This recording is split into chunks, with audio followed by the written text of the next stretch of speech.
Le salon a vu le jour en 2010, en avril 2010. On a fait la première édition à Lorient. C'était une réussite pour une première, puisqu'on a eu près de 40 bateaux dans l'eau et une centaine d'exposants. La thématique du salon, c'est bien sûr le multicoque, et la philosophie, c'est une alternance entre l'Atlantique et la Méditerranée.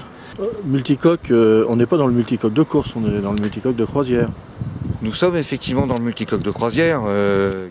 Il y a un stand qui sera plus spécialisé dans le sud, à tendance charter, puisqu'on fait plus de charter en Méditerranée qu'on peut en faire en Atlantique.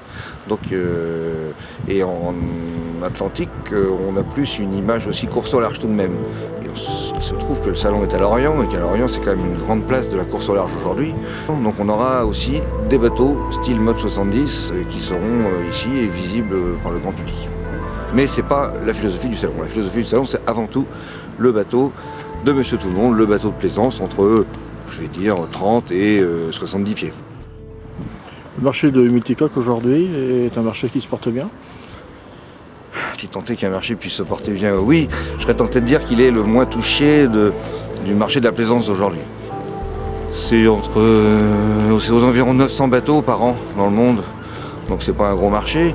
Par contre, c'est un marché qui représente financièrement des unités qui sont, ça commence à 250-300 000 euros pour finir on ne sait où, puisqu'il y a des bateaux qui sont one-off, qui sont custom, etc., qui valent très cher.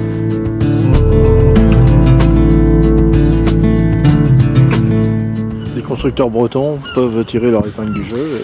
Oui, tout à fait. Constructeurs et plein de petits chantiers, comme Racam, comme Astuce, comme tous ces petits chantiers. Quand je dis petits chantiers, c'est pas péjoratif, c'est des chantiers de petites unités plutôt.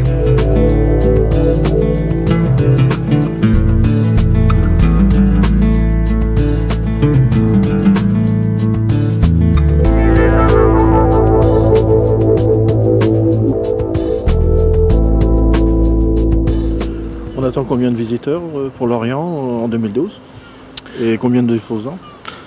De la géographie dans laquelle on se trouve, c'est-à-dire qu'en Atlantique, on a plus facilement des gens qui viennent d'Angleterre, d'Allemagne, de Belgique, enfin toute l'Europe du Nord, ça draine les Suédois, etc., en termes d'exposants et aussi bien en termes de visiteurs.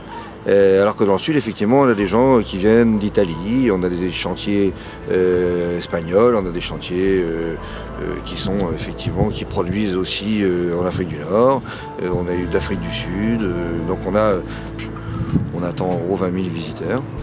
En termes d'exposants, on sera à peu près à entre 45 bateaux, 50 bateaux dans l'eau et 120 exposants à terre à peu près, qui sont disposés de façon différente, pour partie sous le grand chapiteau et pour autre partie sur l'esplanade de la Cité de la Voile.